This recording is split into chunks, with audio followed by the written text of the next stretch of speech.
Donc ça va se passer en 3 étapes. Donc il va y avoir une présentation de ta présentation de toi. Ok. Il va y avoir une partie sur la fan engagement et une partie sur ma problématique. Ok. Ok. Est-ce que tu peux te présenter en quelques mots ton nom, ton âge?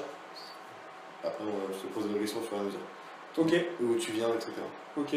Kevin, 26 ans, je suis en charge de la partie commerciale chez Bifansport. Et je fais du commercial aujourd'hui depuis 8 ans. C'est ma deuxième start-up, toujours dans le sport. Aujourd'hui, mon travail, c'est d'aller à la rencontre des clubs. Et dans l'ancienne start-up où j'étais avant, je devais aller voir les partenaires. Et avant ça, j'étais dans le monde des télécoms et de l'énergie, toujours en tant que commercial. Ok. Ça a été quoi ton cursus universitaire? Je me suis arrêté après le bac. Je voulais faire des études supérieures. Mais non, j'avais pas les finances. Donc je me suis arrêté après le bac et je suis allé travailler.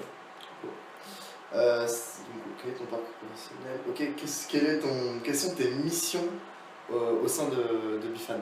Alors au sein de Bifan, mes missions, c'est d'aller à la rencontre des clubs professionnels dans tout ce qui est jeux collectifs, donc le football, le rugby, le handball et tous les autres, pour discuter avec que ce soit les directeurs marketing, communication ou encore les services digital, de où est-ce qu'ils en sont actuellement dans le monde du digital, parce que c'est un monde qui va assez vite, savoir leurs besoins, comprendre leurs problématiques et savoir comment est-ce qu'on peut les accompagner avec notre solution.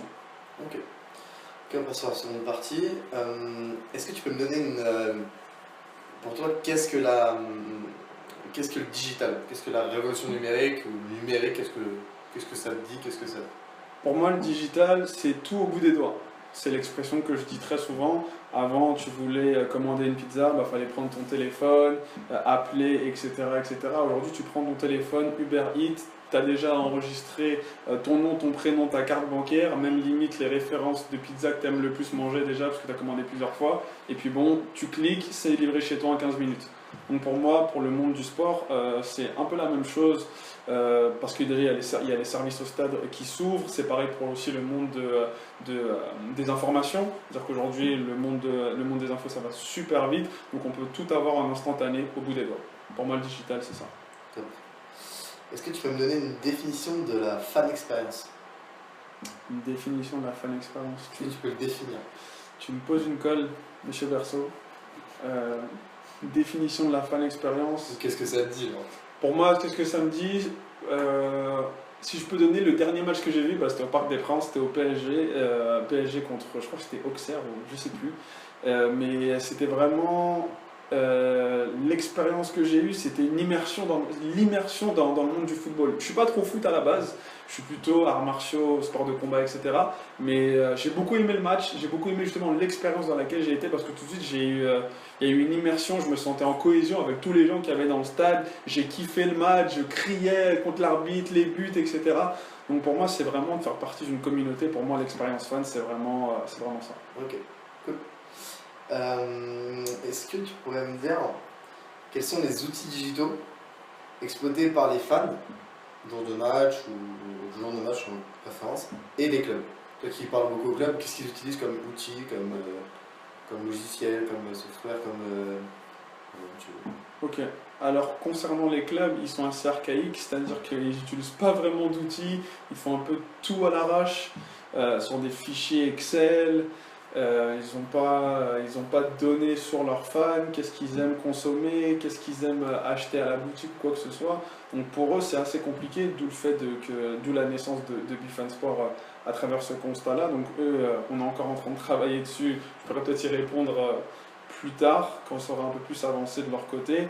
Et du côté fan, en fait, je dirais qu'ils utilisent tout ce qui se passe sur les réseaux sociaux, toutes les informations qu'il y a sur les réseaux sociaux. Parce qu'aujourd'hui, les joueurs, ils ont eux-mêmes leur propre réseau, donc ils peuvent aussi communiquer. Il y a aussi les pages Facebook, Twitter, etc. des clubs. Après, tu as aussi les médias sportifs qui viennent aussi se mêler à ça. Donc je dirais concrètement, c'est la révolution Internet pour les fans. Lourd. Ok, super, top. Toi qui connais un peu du coup les clubs de top 14, est-ce que les fans de top 14, est-ce qu'ils sont engagés dans une dynamique de digitalisation avec leur club? Est-ce que tu penses que, comme je disais à Xav, est-ce que tu penses que 50% des clubs 50% des fans des clubs de top 14 ont l'application de leur club et s'en servent pas quotidiennement, mais le jour de match en tout cas.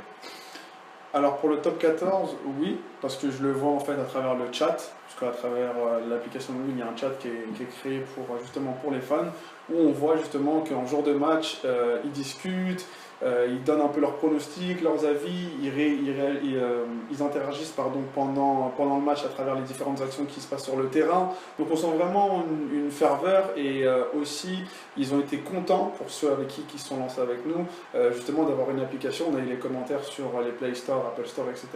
où les fans disaient super l'application, enfin l'application. Donc on a vraiment vu qu'il y avait de la joie et de l'engouement par rapport à tout ça. Ok. Est-ce que tu pourrais tu pourrais les comparer avec des fans d'autres sports? Est-ce que tu penses qu'ils sont plus digitalisés par rapport à d'autres sports est-ce qu'ils sont digitalisés par rapport à tous les sports ou Peut-être pas par rapport à tous les sports, parce que le sport le plus populaire aujourd'hui dans le monde, c'est le football. Donc il y a encore du travail à faire par rapport à ça. Mais comparé au handball, oui, ils sont à des années-lumière. Donc ça dépend encore une fois de la discipline. Ok, cool. Ok. Est-ce que toi tu penses que le digital améliore l'expérience en tant que fan les jours de match? Je pense que oui. Après, il ne faut pas trop abuser du digital, je pense aussi, parce que les gens ils viennent pour un spectacle, et le spectacle il ne se trouve pas sur le téléphone mobile, il se trouve sur le terrain. Je pense plutôt que le téléphone mobile il permet d'avoir des choses plus pratiques, par exemple pour les gens qui viennent en famille. Je pense que c'est bien de savoir où est-ce que sont les toilettes, où est-ce qu'ils sont, je sais pas, où est-ce qu'on peut avoir des entractes pour les enfants, ce genre de choses, les sorties les plus rapides pour éviter les flux de bouchons en fin de match, etc. Donc je pense que le digital, il est bien pour ces choses pratiques. Trop l'utiliser, je pense qu'on perd les gens justement parce qu'ils viennent pour le spectacle et pas pour justement être sur leur téléphone pendant les matchs. Ok. Donc toi, pour toi, faut trouver le juste milieu, exactement. Okay, cool. Non, c'est bien. Ok.